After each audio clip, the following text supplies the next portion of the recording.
Hey guys, welcome back to Basically Minimal. I'm Morgan, and this is my podcast all about cleaning, organizing, and just everything minimalism. Today, we are going to be talking about 10 things I do not miss about living with my ex husband. But let's rewind and start at the beginning. So, I cannot explain how excited I was about living with a boyfriend.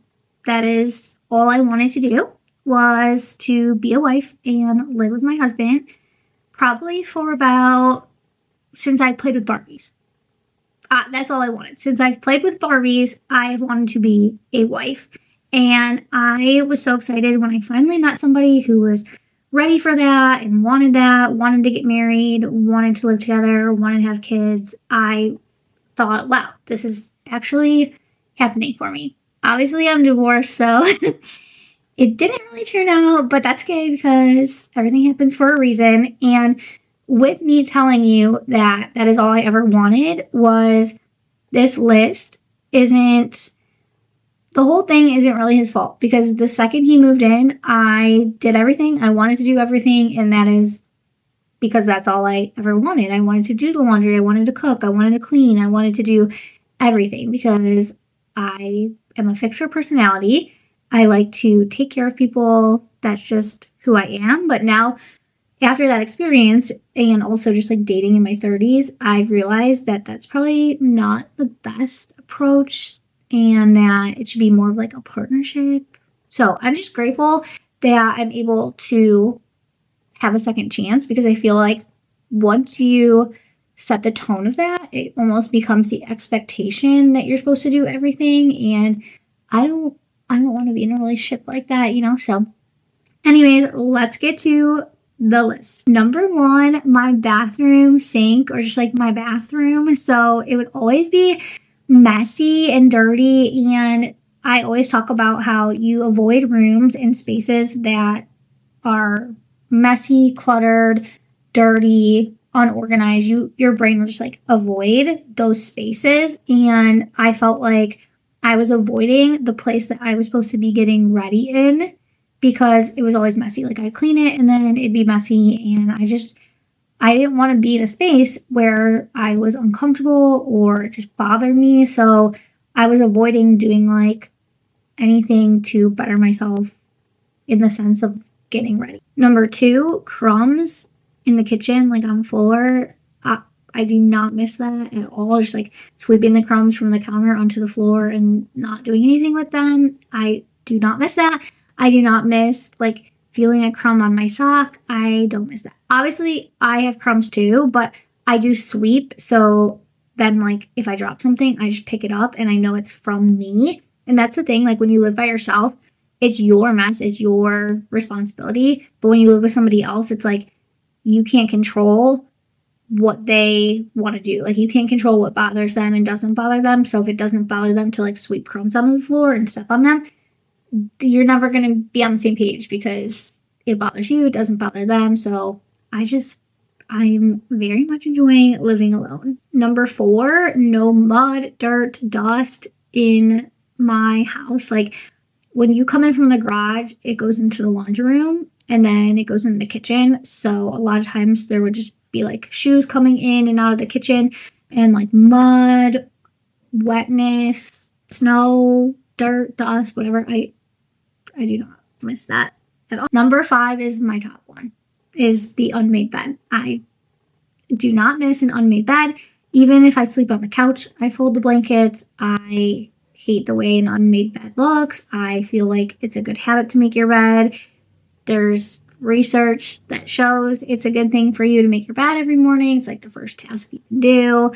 I like walking into a room that has a made bed. I know that a lot of people don't like to make their bed, but I do feel like if you come into a room that has a made bed and then like you get ready for bed and you go into your bed, you will have a better sleep than if you like came into a room that was kind of unfinished and then you get in your bed. And a lot of people talk about how they can't fall asleep because they're thinking of all the things they have to do. So it's like, why not just make your bed and then you can go into a clean room at night? I don't know. I'm not making this up, but this is just my opinion. Number 6 is the amount of laundry. So I do want to be a wife again. I do want to get married again. And I do want to do somebody's laundry again.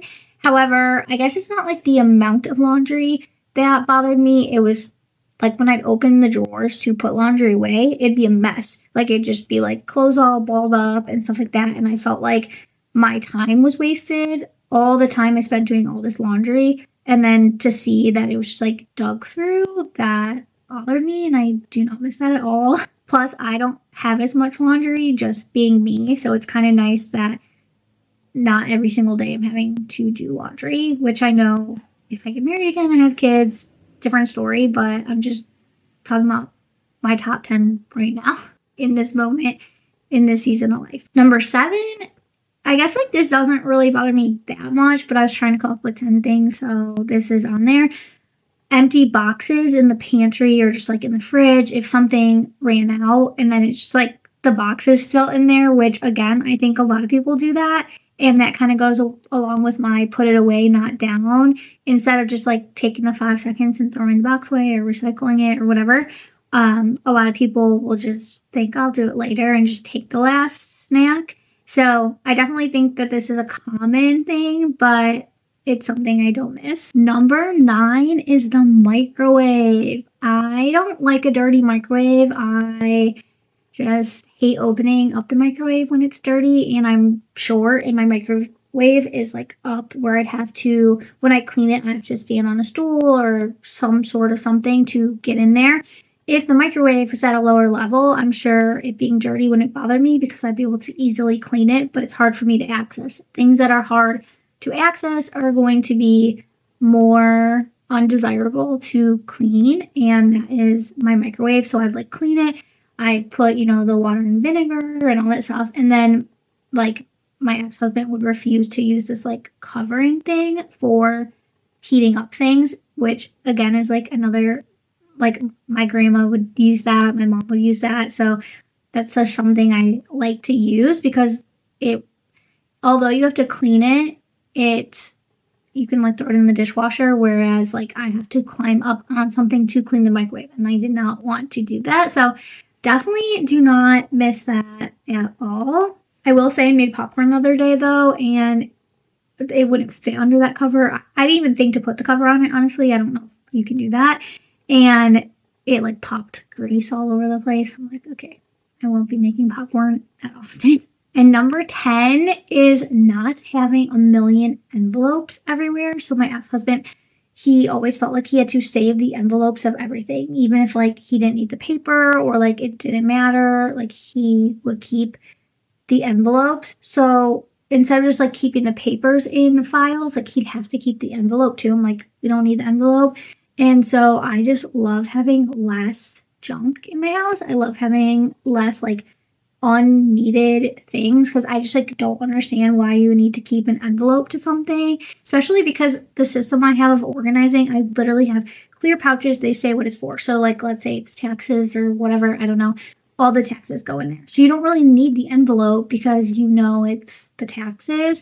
Literally everything, like car stuff. It's like, okay, this is the clear pouch. It says car stuff on the front. You put all your car papers in it. You don't need the envelope to say it was from like the dealership, because it's from the car and what you need is on the paper. So I do not miss that. That was definitely a point of contention. He felt like you needed to keep envelopes and I didn't. Again, 2 different perspectives. I hated it. He loved it. Doesn't mesh. Totally fine. So that is my top 10 list of things that I do not miss. And if you've been listening to my podcast for a really long time, this is kind of why I'm doing this video, because I did podcasts before I met someone. I did podcasts when I met my ex.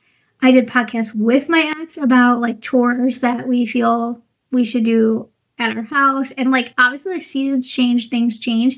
So I just thought it'd be fun to do a little like video about what I don't miss. Again, no hate on him.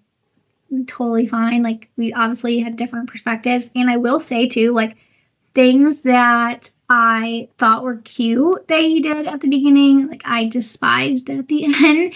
So again, like things change, people change, and it's fine. I'll give you an example.